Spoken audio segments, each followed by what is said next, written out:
I learned about the Israeli-Arab conflict in 1967. I was young then.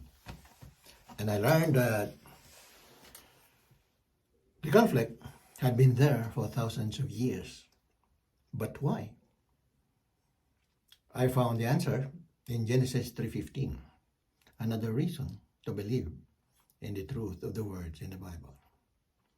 In this verse, Yahweh was saying, I will put enmity between you and the woman. What did he mean? Yahweh was telling Eve that the serpent was doing the opposite of what he was supposed to do as an archangel. He was bent on destroying her and her descendants instead of ministering to her. Eve and her seed should reciprocate the same degree of animosity to avoid being deceived. So the seed of Eve and the seed of the serpent continues the war until these days, as spoken by Yahuwah thousands of years ago. The seed of the serpent will never stop trying to annihilate Israel, but they will only cause destruction to life and property on both sides. But Israel will remain. The enemies of Israel are sending missiles from civilian locations, some of which successfully get through the Iron Dome, the anti-missile defense system of Israel, forcing Israel to retaliate against those civilian locations where enemy missiles come from. Yahuwah, God of Israel, will not allow Israel to be completely annihilated. This is another truth I found in the Bible. Ezekiel 33:11 has a message to Israel and her enemies. The message to Israel is for her to turn away from her wicked ways and back to her God. The message to the enemies of Israel is that they are only able to harm Israel for as long as Israel remains rebellious to her God. However, Israel is guaranteed to exist as a people no matter what. So if the enemies of Israel believe that they can annihilate Israel, that will never happen. Israel needs to re-examine her faith in her God, Yahweh.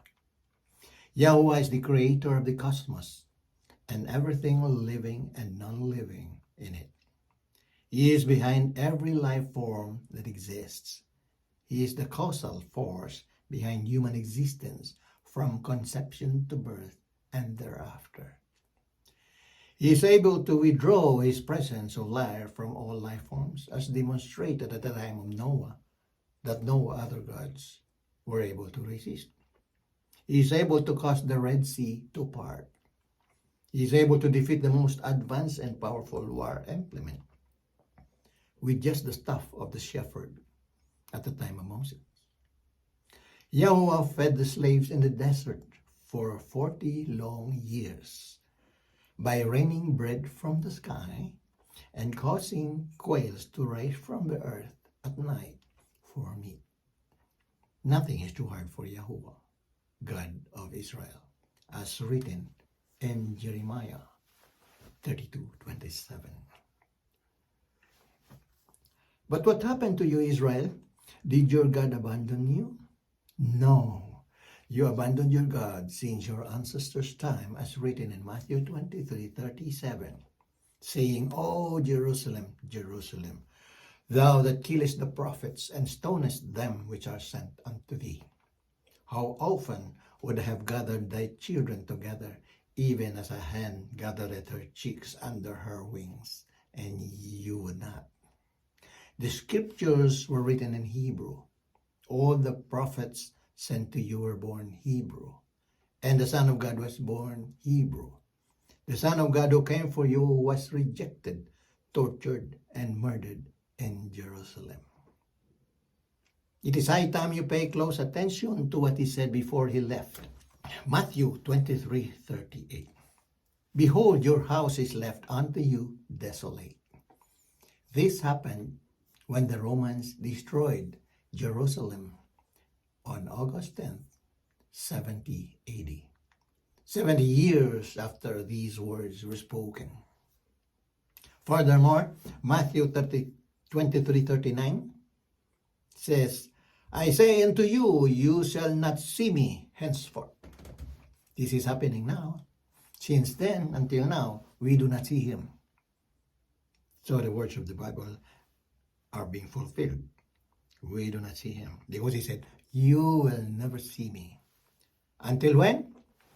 Until you say, Jerusalem, until you say, blessed is he that cometh in the name of Yahuwah. Note, I have stricken the phrase, the Lord, because that is not the name of the Lord. The name of the Lord is Yahuwah. The name of our Savior in Hebrew means salvation of Yahuwah. His name is Yahushua. Nothing is too hard for our Savior. But why is it so hard for us to say, blessed is he who comes in the name of Yahuwah, by calling on the Hebrew name that he wants to hear? Why do we prefer calling him on a Greek name that means God Zeus in our prayers? What is taking you so long, Jerusalem? Let me say it again. You will never see him again until you say, blessed is he who comes in the name of Yahweh. That is his name. The Father in heaven and his Son gave their names in Hebrew. That means salvation will begin in Jerusalem. John 4:22. Salvation is of the Jews. And so it was written, and so it shall be done.